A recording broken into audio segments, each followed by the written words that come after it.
think we'll go ahead and get started. I know a few of you are still getting something to eat, so please continue to do so. But I just want to take a moment to welcome everyone to the second Inviter Speaker event of the year for the Urban Health Collaborative. I'm Gina Lavasi, the Urban Health Collaborative co-director, and it's my great pleasure to introduce today's speaker, Dustin Duncan. Dustin is an assistant professor at the Department of Population Health at New York University School of Medicine, where he directs the Spatial Epidemiology Lab. And he's a colleague who I've been comparing notes with, we figured out, for the last 7 years, and finally are going to get to work more closely together as he's working on the Neighborhood and Health book with Ashiro Kawachi. And I'm going to be contributing a chapter to that, so that's a nice chance to get to continue a conversation that started when he was in the Yerby postdoctoral fellowship at Harvard University.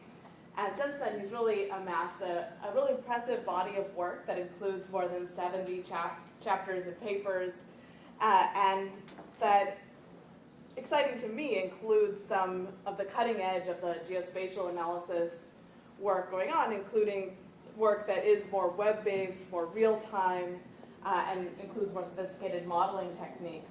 So I hope you'll welcome Dustin Duncan very warmly for his talk on spatial epidemiology of LGBT health disparities, methods, and challenges.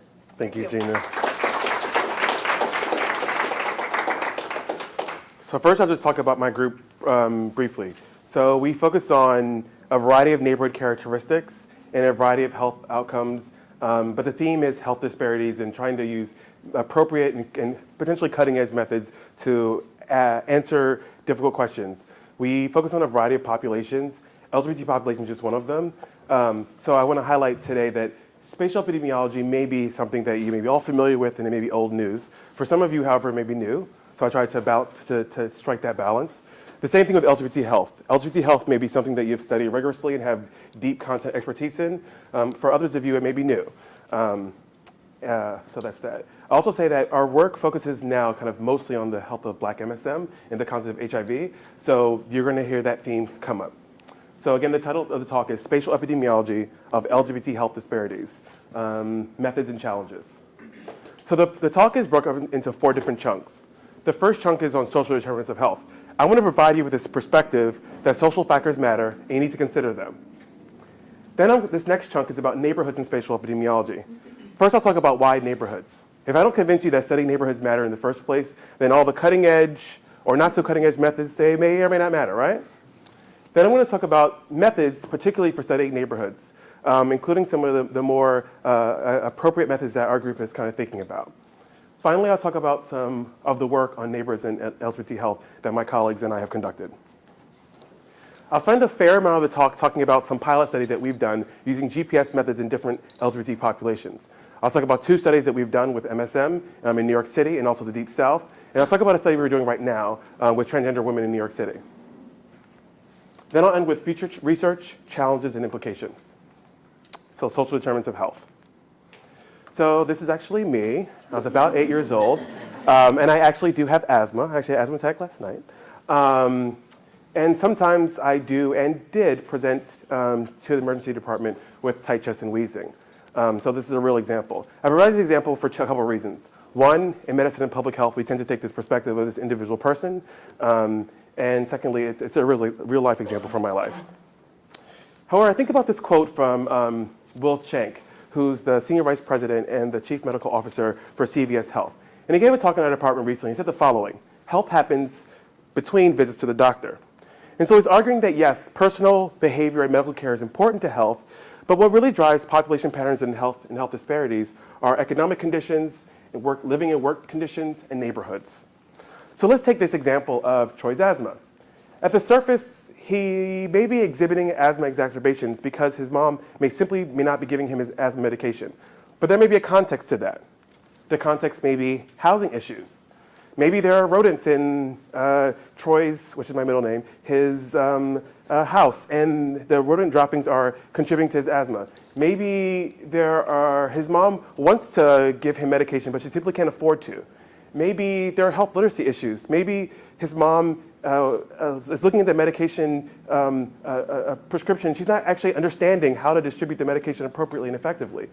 Maybe there are air pollution issues. Maybe he actually lives in a neighborhood with lots of air pollution, so he's more likely to get asthma. Finally, maybe neighborhood safety issues, which can trigger stress and contribute to him having asthma. So now let's talk a little about neighborhoods and spatial epidemiology. First, I'm going to provide this quote from, which I absolutely love and said it about 1,000 times, from George Kaplan, who's a noted social epidemiologist and professor emeritus at the University of Michigan. He said the following: like real estate, health is location, location, location. Where you live makes an enormous difference. So there are tons of books that were written on neighbors and health, including a book in 2003 from Machiro and Lisa Berkman, a book named Communities, Neighbors, and Health from Stephen Matthews and colleagues, Spatial Epidemiology Methods and Applications from Elliott. Of course, as Gina mentioned, we're writing a book that's coming out in 2018, me and Machiro, titled Neighbors and Health, second edition. And this really started from work from George Kaplan and others looking at how neighborhoods really impact poverty. This is a somewhat recent map from the New York Times that shows that geography matters and that essentially poor counties have a worse life expectancy. Because I live and work in New York, I provide this kind of really local example where I live and work between here. And it shows that there's a lower premature death in lower Manhattan and higher as you go up into upper Manhattan, into the Bronx. So we're going to play a little game here, if that's okay. I'm going to put a picture up, and you tell me how this picture may be related to health. So think about the neighborhood characteristic and think about a particular health outcome. And I prefer not to call on you, but I will. But seriously, I think it's important to begin to think about why neighborhoods can matter. I mean, the sidewalk looks pretty good. It's nice that there's a curb cut, but that's definitely not super easy for anybody in a wheelchair not fully physically able to get around. One reason why I like this game is because I hear almost a different response every time. I've never heard that. Excellent. I work in urban planning. Okay.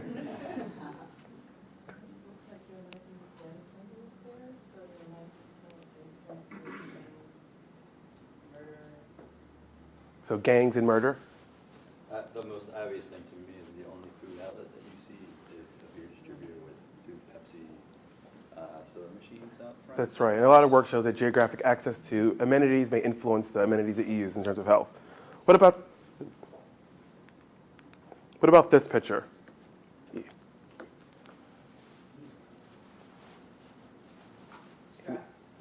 That's right. So maybe if you live in a neighborhood with lots of crime and violence or seeing people get arrested a lot, maybe you're more likely to be stressed, which could cause adiposity. Maybe that could influence your mental health. Maybe it may contribute to more depression, more anxiety. What about this picture? So the other picture, these pictures actually come from existing projects. This comes from a study here in Philadelphia. This is a picture, admittedly, I got from Google.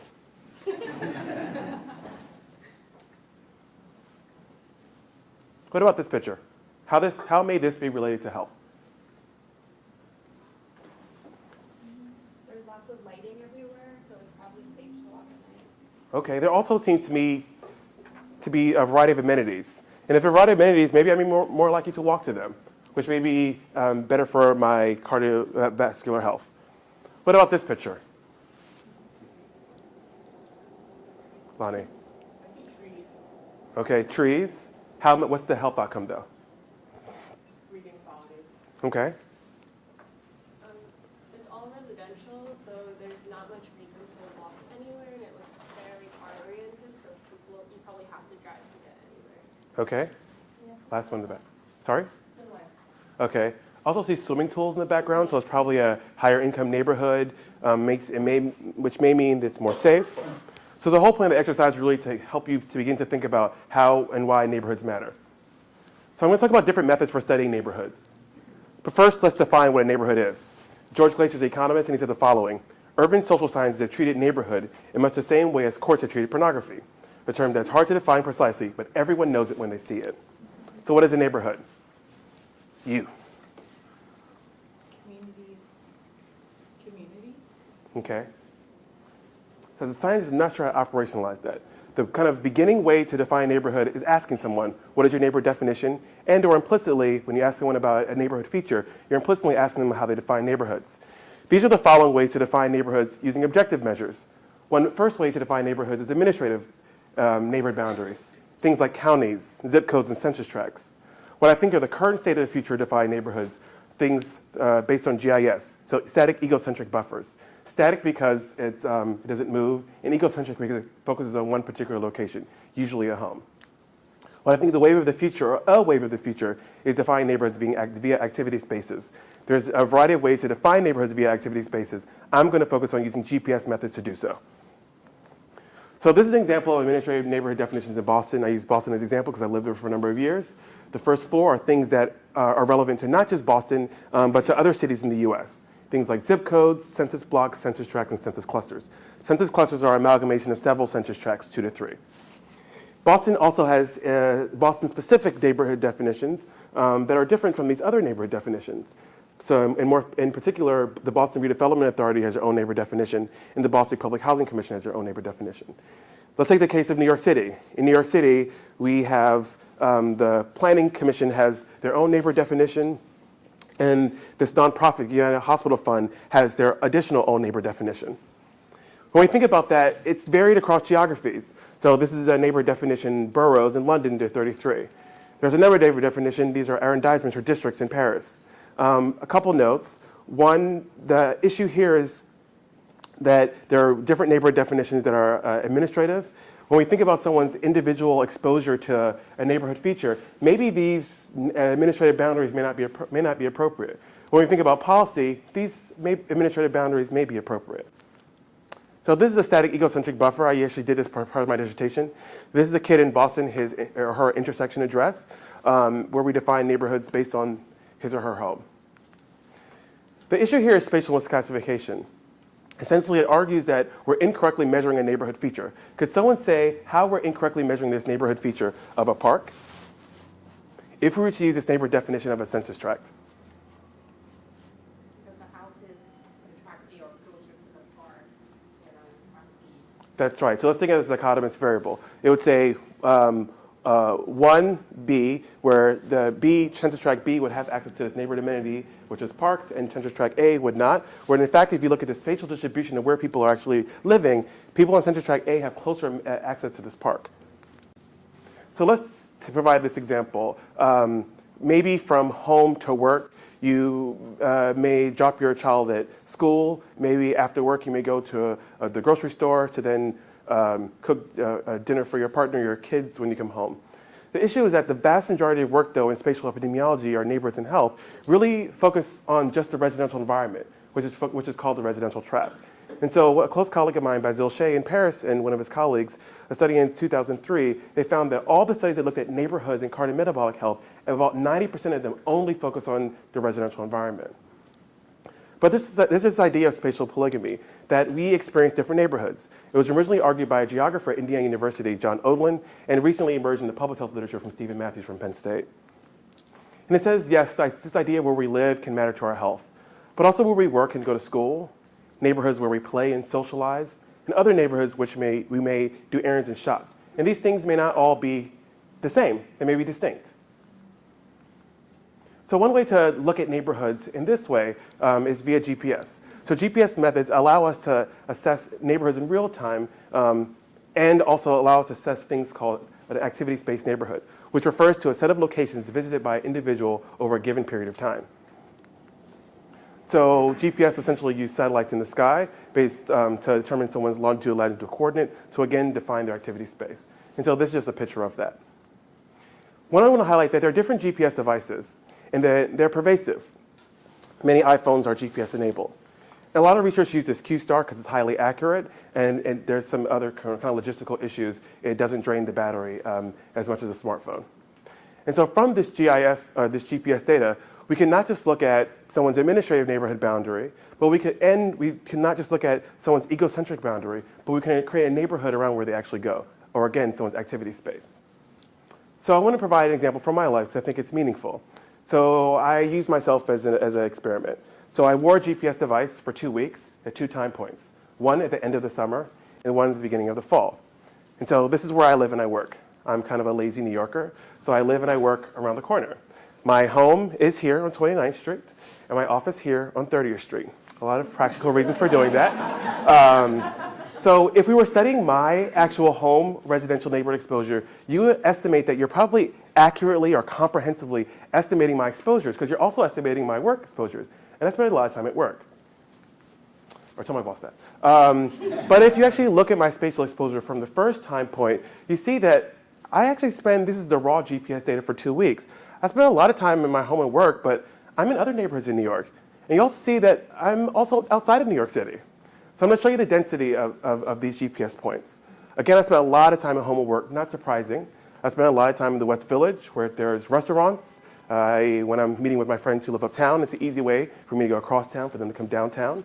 I spent a lot of time in the Village where there are also a lot of restaurants, a lot of shopping. I also went to NYU's main campuses, so I give lectures there. I meet with colleagues there, not surprisingly. My partner was in Brooklyn, so I spent a lot of time in Brooklyn. This was the summer, so I was on vacation. I went here on vacation. And so these are points where I stopped on that vacation. But I spent about a couple days here. So again, I did this 2.5 months later, where these are my raw GPS data points. I was out on vacation, sadly, so I was not on this little island here. But I still spent a lot of time outside my home and work neighborhood. And again, this time I spent a lot of time in my home work neighborhood, but kind of throughout lower Manhattan. And again, a lot of time in Brooklyn. So again, this idea of spatial misclassification. So this is a paper that we published in the American Journal of Epidemiology to evaluate youth access to tobacco retailers, with Steve Melley there in the audience.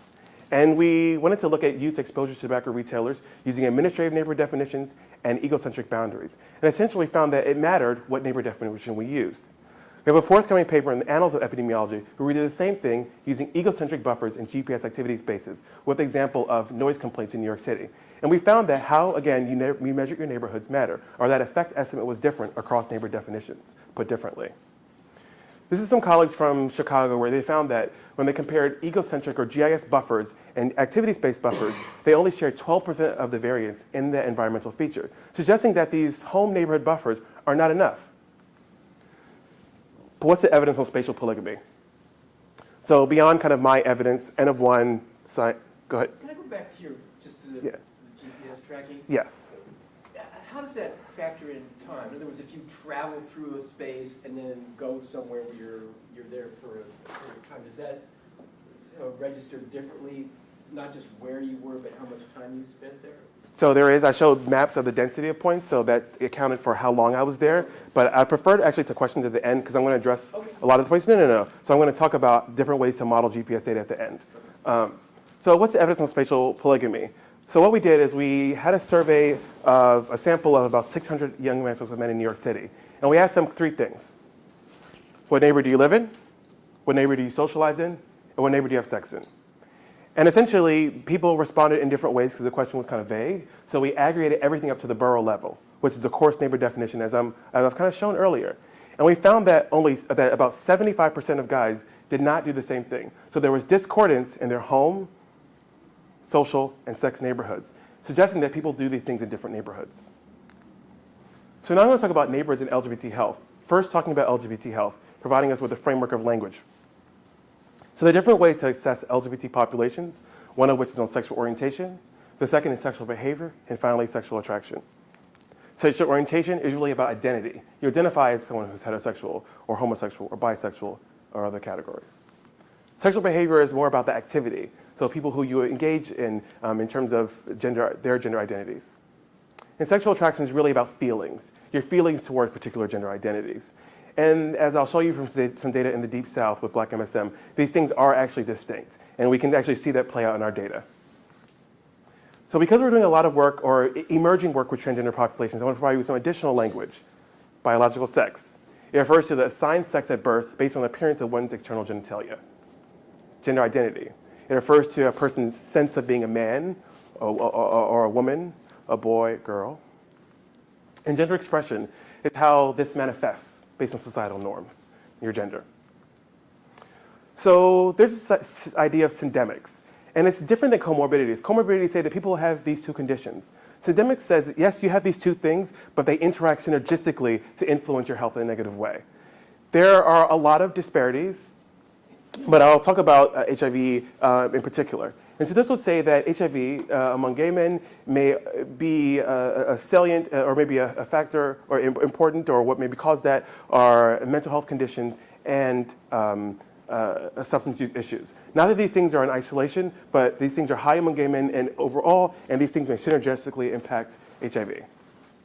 So again, there's tons of disparities in LGBT health. I'll provide one example here. This is HIV among MSM, where you see the vast majority of cases of HIV, and these are new HIV infections, are among men and sex with men as compared to heterosexuals and injection drug users. I also want to just talk about conflation of different populations. So oftentimes, LGBT populations are lumped in one, and they're disaggregated sometimes, for example, men and sex with men, but oftentimes transgender women are actually included in the context of men and sex with men. There are a lot of reasons for that for epidemiologists. One may be a numbers issue. Another could be, actually, they're similar in some senses. They're both assigned male at birth. But the risk profiles are different. And I provide one example here from a recent article from some colleagues, where they showed that compared to black MSM, who's a high-risk population, as I'm about to show, black transgender women are more significantly likely to report lower educational attainment, more likely to report being homeless, and have engaged in transactional sex. Just because our work is really taking this intersectional perspective, I want to provide you with that now.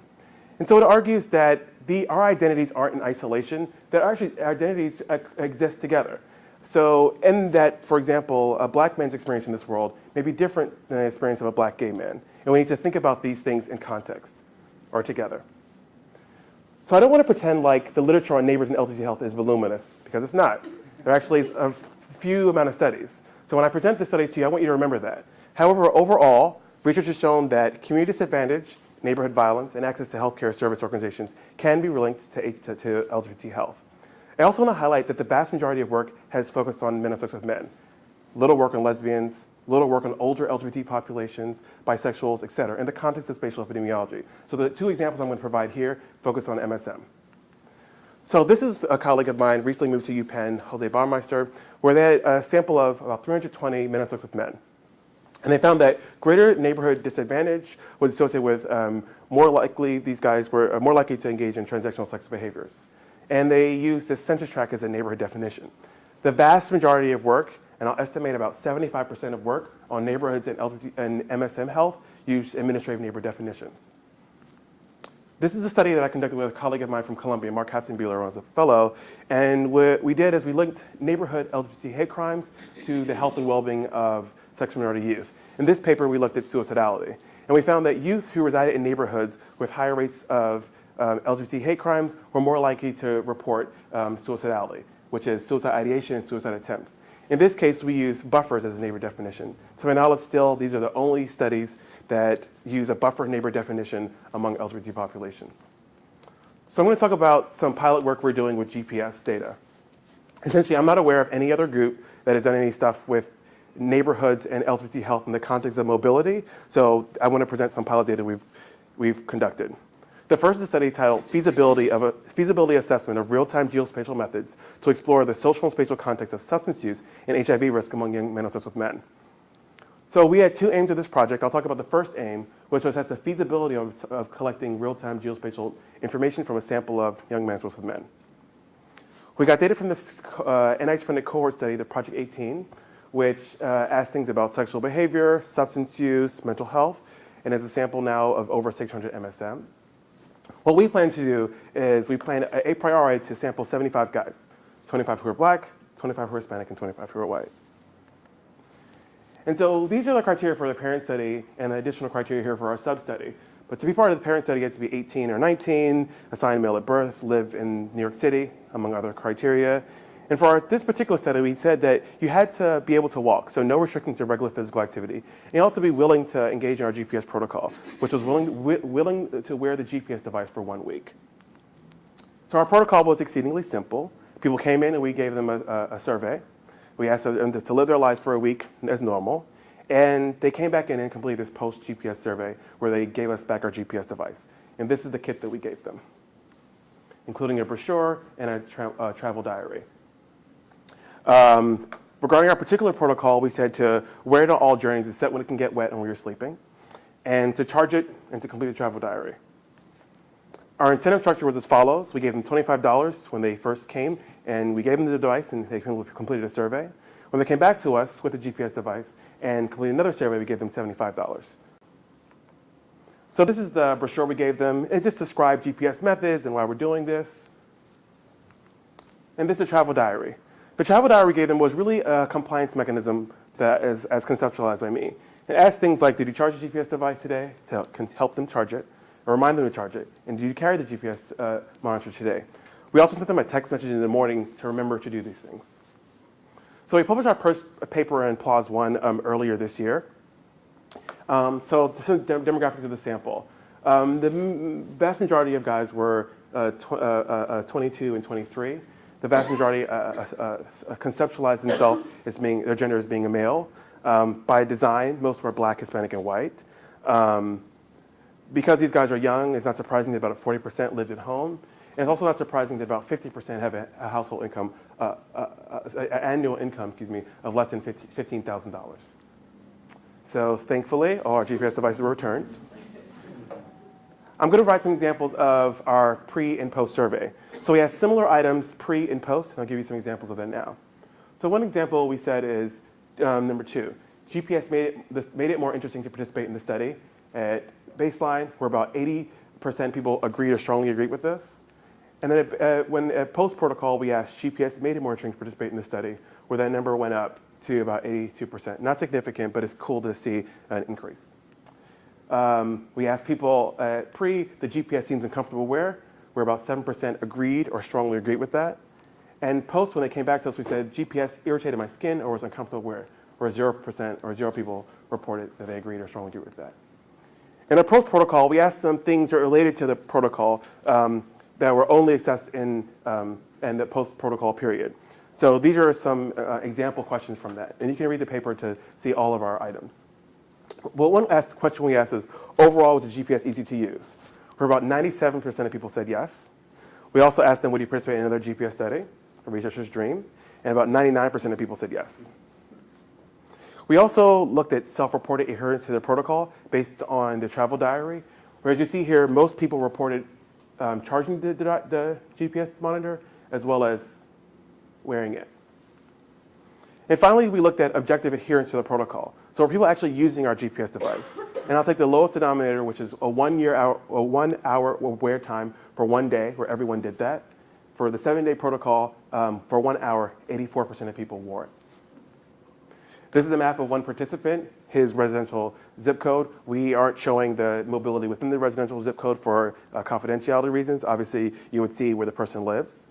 But you see this person travels a lot outside the residential zip code. And also, this person in particular spends a lot of time in Lower Manhattan. Maybe he works here and he hangs out there with his friends. So overall, in this study, we see that it's acceptable and feasible to sample or use GPS methods to sample young men with men in New York City who are racially diverse. So we're doing this. We recently did this study titled "Feasibility Assessment of Real-Time Geospatial Methods to Explore the Social and Spatial Context of HIV Risk Among Young Men with Men in the Deep South." So earlier I showed this graph, and it says that overall, men with men compared to other populations are more likely to have HIV. But we didn't talk about any disparities in that. Overall, about 16% of men with men are going to acquire HIV in their lifetime. But that is not equitable across racial ethnic groups. It's estimated that about 50% of Black MSM in their lifetime will contract HIV. I want to say that one more time for emphasis, because I think it's really important, which is why our work focuses on Black MSM. Again, about 50% of Black MSM in their lifetime will acquire HIV. There aren't just disparities in HIV in terms of who gets HIV, but there are disparities across the HIV continuum. So Black MSM are less likely to have healthcare visits related to HIV, less likely to adhere to their HIV medication, and not surprisingly, then they're therefore less likely to be virally suppressed. Viral suppression means that you're less likely to pass on the virus. It also means that you're more likely to live, you have a longer prognosis. We also didn't talk about the geography of HIV. We just said that in the United States, a lot of people have HIV.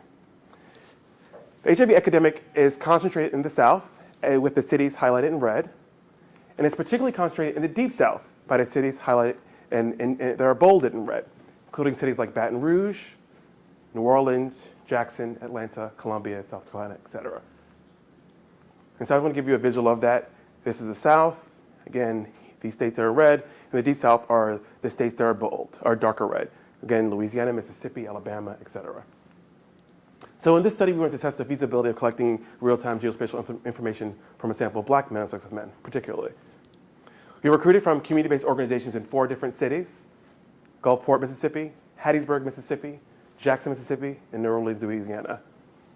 We plan to sample 100 guys from each city, so we have 25 guys at each location, which we did, but we removed one site, Hattiesburg, because there was a number of protocol violations, where we had a sample of 75 overall.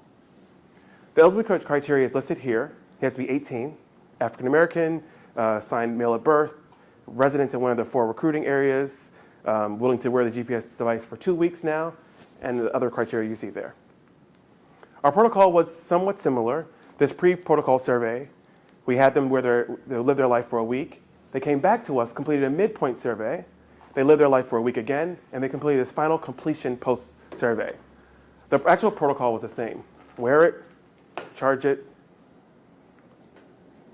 Yeah, and we gave them the same kit.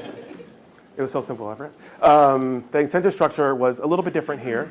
We gave them $25 Visa gift card and the enrollment visit, a $50 gas card, and a bag of condoms and lubrication. At midpoint visit, we gave them $75 gift card and again, bag of condoms and lubrication. And the completion visit, we gave them a $100 gift card and a bag of condoms and lubrication.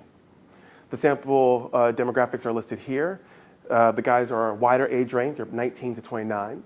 They emphasize this, about 70% report that they're gay or homosexual, whereby about 96% report that their primary partner in the last 3 months, I believe, were male, cisgender male, so biological males. About 76% report owning a car. This is again a really low income sample, where about 42% having reported annual income of less than $12,000.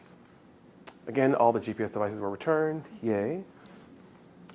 Although in this study, there were a couple people who actually dropped out, which we can talk about at the end. So we asked the question, I felt comfortable with the GPS study tracking where I went, where we see that about 85%, 90% across all waves felt comfortable. We also see that we asked them, GPS made it more interesting to participate, where we see this kind of increase from baseline to completion, where people basically felt comfortable with this protocol and increasingly comfortable. We're about 100% at the final completion visit felt, the GPS made it more interesting to participate. So we had these 2 waves, the mid wave and the final completion wave, and I'll just present some of the results from the final completion wave. Where overall it was easy to participate, it was easy to use a GPS, where about 90% of participants said so. Would you participate in another GPS study? About 87% said so. So this is self-reported adherence to, yes? Do you mind being interrupted? I actually prefer questions at the end if that's okay. That's fine. So self-reported adherence to the GPS protocol, again, we gave them this travel diary and we counted up what they reported. So here we see a lot lower rates of people actually reporting carrying the device. It looks like it hovers around 45% of people carrying on all journeys, and then about 10% carrying it on some journeys. This is objective data. So again, using the lowest denominator, carrying it for 1 hour on 1 day, we see 95% of people doing that.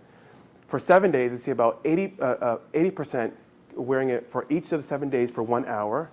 For each of the 14 days for this 14-day protocol for 1 hour, about 45% did so. And these are maps of each site, the participant's zip code, and their density of their GPS points. So I'll just take New Orleans as an example. This participant travels a lot outside his neighborhood and spends a lot of time here, which is the French Quarter, which is, of course, a very social neighborhood in New Orleans. So our findings highlight that GPS methods are acceptable and feasible among Black MSM in the Deep South, and that guys are willing to participate in the study. But as you clearly see, that future research is definitely needed to increase adherence to our GPS protocols. So now I want to talk about a study that actually one of my students is leading, titled Feasibility of Novel Geospatial Methodology to Assess Activity-Based Neighborhoods, Social Networks, and Syndemic Dynamics Among Transgender Women in New York City.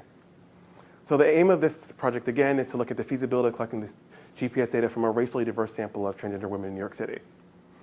Our sample recruitment is listed here. We plan to obtain a sample of 25 women as a pilot study to assess whether this is feasible to then do a larger study.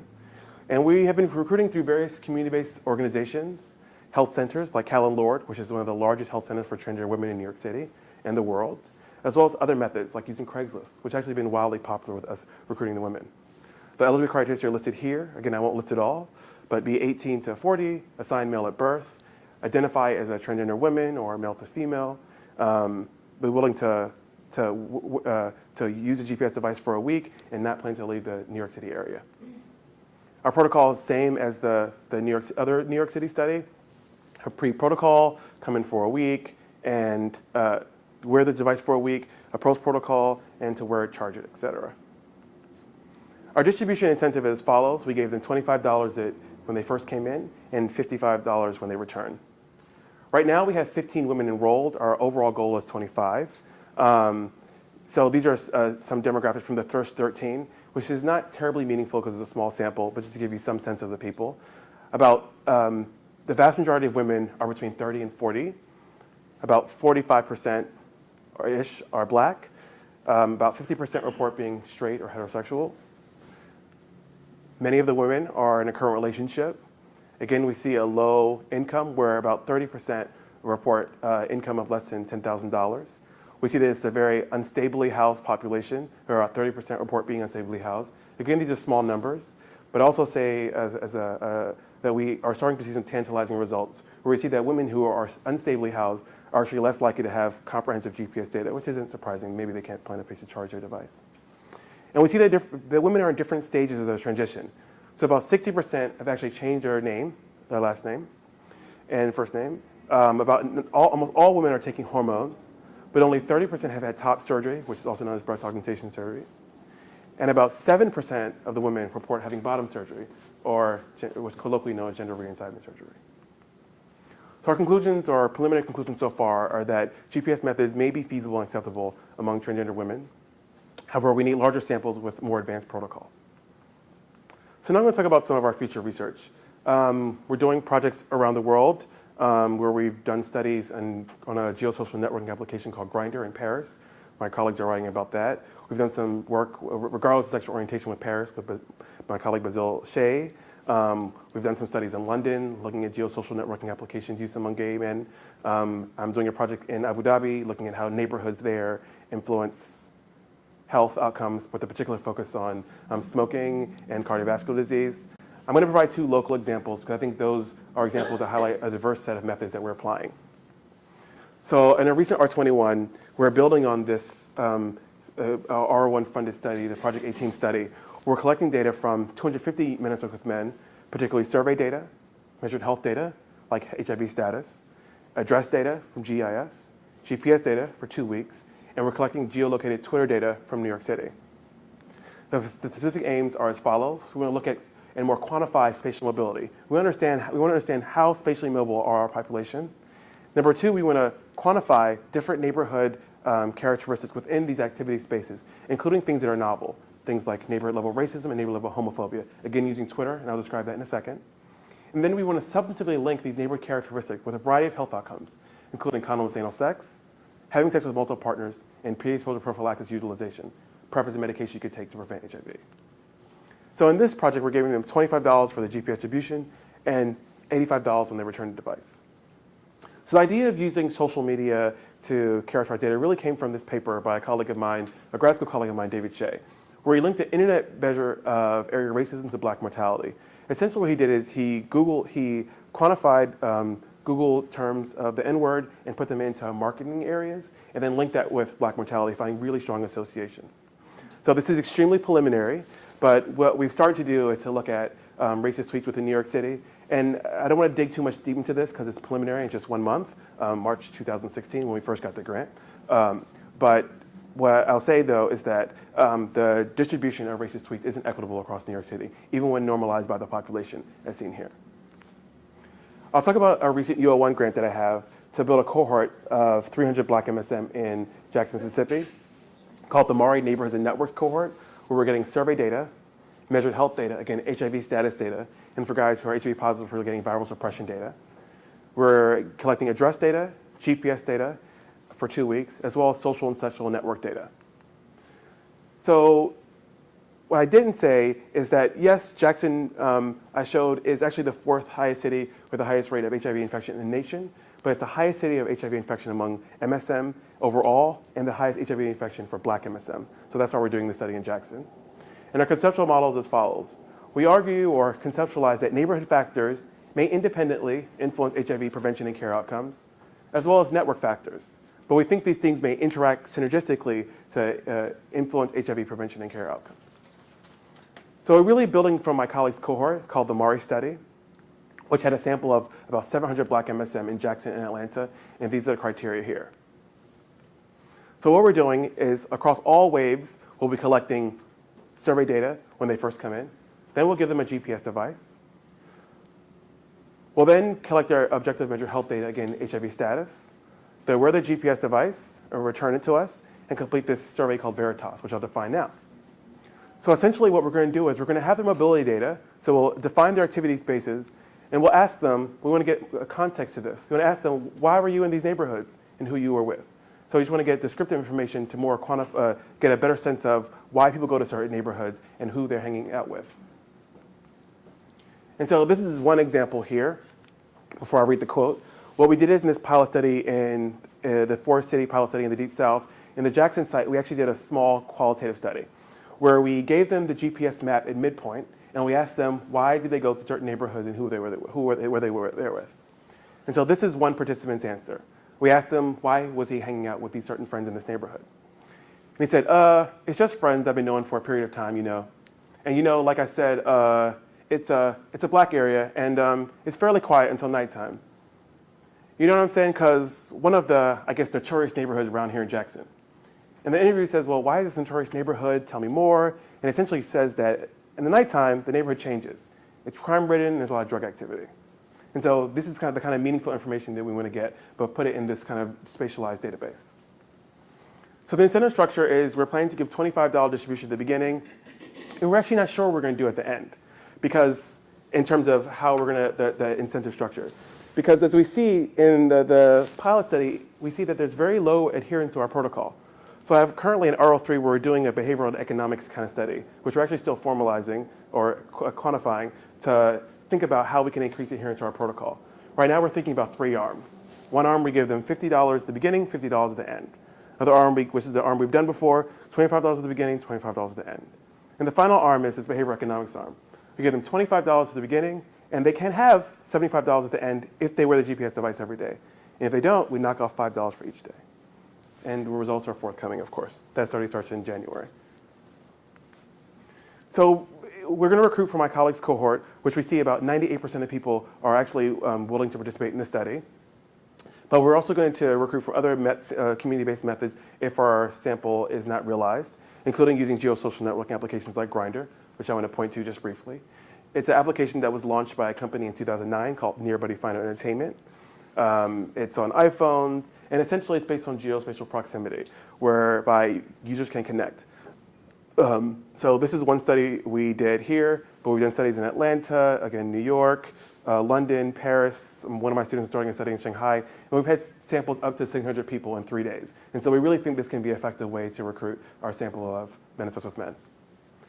So now I want to talk about some future challenges in spatial epidemiology.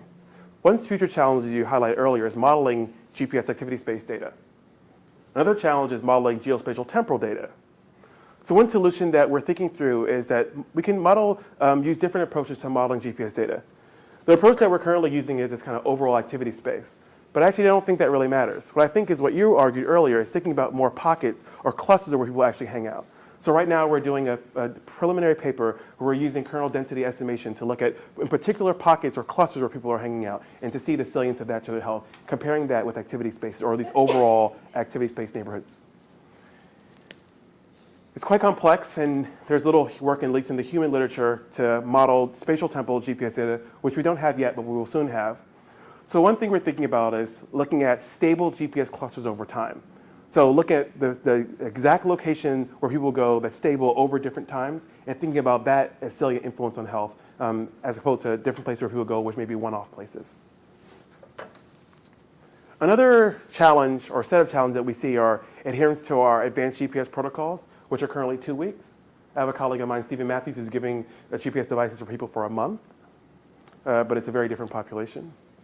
Another challenge is measuring health behaviors in real time. So one thing we're thinking about is using GPS-enabled smartphones to increase adherence to our protocol. However, a lot of caveats. Black men in our study, we've done some qualitative work, and our team includes a lot of black MSM, where people are saying, oh, no. You can have access to my cell phone. So we're still thinking through that, but we think that could be a potential in the future. So maybe actually giving someone a smartphone. Measuring health behaviors in real time could be a major issue. So we measured someone's sexual behavior in the past week. You can imagine that there's individual fluctuation in that.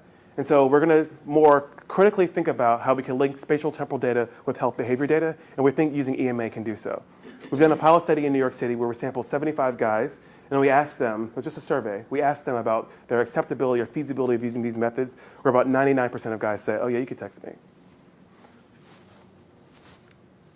Other challenges or set of challenges are modeling more nuanced spatial temporal exposures.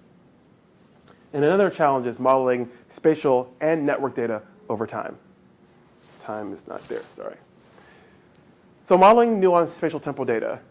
So what I mean is that you could be be near a bar, but that bar may close. The bar might be open, in the daytime. It may be only relevant or salient to nighttime. So we're thinking about modeling these things based on actual time of day, and we can actually do that. But that actually takes having those type of data, which we're thinking through, and particularly the context which you're in, which may not always be the case. So a quick example, we're using Instagram to model food environments in Abu Dhabi because we simply can't get food data in Abu Dhabi. So we're thinking through what kind of data we can get in New York City and Jackson to think about more nuanced spatial temporal exposures. And so there's no real solution there, but we're thinking through that. And modeling spatial and network data over time. Essentially longitudinal models that actually account for not only, of course, temporal autocorrelation, but spatial and network autocorrelation. And we're thinking through that more rigorously. But there's not a lot of work that's been done in that area. So the overall implication, or one implication of this work, may be for spatially targeting HIV prevention resources. For example, HIV and STD clinics in neighborhoods where MSM frequent. Which may sound like something that's obvious, but I'll provide a real example in New York City. So right now, New York City has Department of Health STI clinics all over the city. But there's a clinic in Chelsea, which is a gay neighborhood, that's been closed for 2 years. And so these implications are actually real from my perspective. And our work is really thinking about this goal of marching towards zero infections, so reducing new infections and thinking about rigorously how to reduce HIV health disparities.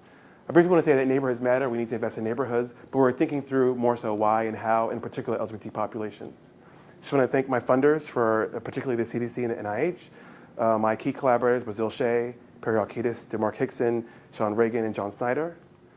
This work is done in isolation, so I absolutely want to thank my team, who's fantastic. Here's my contact information, and thank you.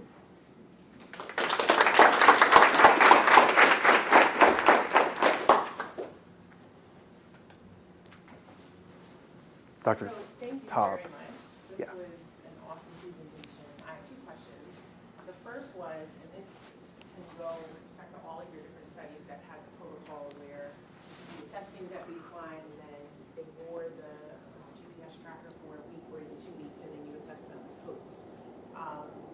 Were you able to capture maybe qualitatively what their patterns would look like and then be able to talk about That's that good. and how it looks like in terms of the maps that you presented? That's a good question. And then the second question, you had mentioned a study that you did. Let's do the first one first, 'cause I'm gonna forget. We haven't, Lonnie, that's a really good idea. But what we did do is we asked them, there's still recall bias and other kind of survey biases, but we asked them, did the GPS device change or alter behavior? Where the vast majority of people said no. What we believe is that people put the GPS device in their pocket, like me. I gave it myself, and you forget about it, or I put it in my bag. We asked them to put it in. I should have said that. We asked them to put it in their pocket, or for women or men in their purses. But we didn't ask what were their activity patterns. That's a really good idea, though. Okay. But I think that question gets at whether or not people are going to alter their behavior. That's right. in the study That's right. and trying That's to right. impress them and all That's right. Okay, so then my other question was. And I'll provide just a quick example. We've done some work with low-income people in New York City, regardless of sexual orientation. And actually in their sample, I think 99% of poor people report being heterosexual, where a woman, we gave her a GPS device and she said, well, this looks like I forget what it's called, but the devices that you have when you're coming back from jail. And so she had some concerns about that. The next thing she said was, well, can you see where I'm going? Because, you know, like sometimes I go to my dealer and whatever. So these things are actually really important, and we've been thinking through that. The one thing we've been saying to our participants, though, is that we're actually not interested in the particular locations. But one, you have to give us the device back to know where you went. So we don't actually know where you went in real time. That makes them feel more comfortable, which has issues for in terms of the GPS phones issue. Secondly, we've said that we're not actually interested in the particular locations where you're going. We're interested in the general area to understand how the general area influences your health. And I think that's kind of also made people more comfortable. Particularly in New York City, we see in the South, though, that we need to do a lot of work, and we're thinking through that rigorously. Sorry, Lonnie. Yeah, and then the second question was, so I can totally appreciate trying to move from, you know, spatial analyses that only look at using administrative boundaries, because things like zip code or census tract, they're administrative. But then if point information in terms of what you're getting from the GPS, how do you take into account more of the subjective decisions that people make in terms of going into neighborhoods? And when I say neighborhoods, I mean like, you know, like here in Philadelphia, we have Philadelphia, but then there are very specific neighborhoods in terms of whether it's dealing with schools, whether it's in terms of racial ethnic composition that's there, food. Great. Because people move and shake with respect to those more qualitative things. Yeah. So so these are isolated projects, so we feel like we can't answer everything, right? But we're thinking about them. So one thing we've done is in that pilot study in Jackson particularly, we asked people why they went to certain neighborhoods to get a sense of that. And in this kind of CDC grant, the UO1, we want to do that as well. But one thing we substantively want to do is oh God, I lost my train of thought. That's my train of thought. But one thing we are doing is we're including a mobility survey of preferences in neighborhoods in our actual survey. I thought my train of thought about something else I was going to say that we're doing. So we'll talk about that at lunch. So I was pretty impressed that so many people said that the GPS made it more interesting to be in the study. So what about the GPS made it more interesting for the participants? Like it's just hanging out in their pocket. So what were they getting out of it? Were you showing them something? Like what? That's a good question. I think novelty, quite frankly. So we did this study, I was talking to students earlier in Paris, and my sense is there's not a lot of study related. There's not a lot of work in Paris done, and I think we've conducted the first Grindr study. Nothing's published yet, though. We're actively writing papers now. And we had the largest sample we've ever done.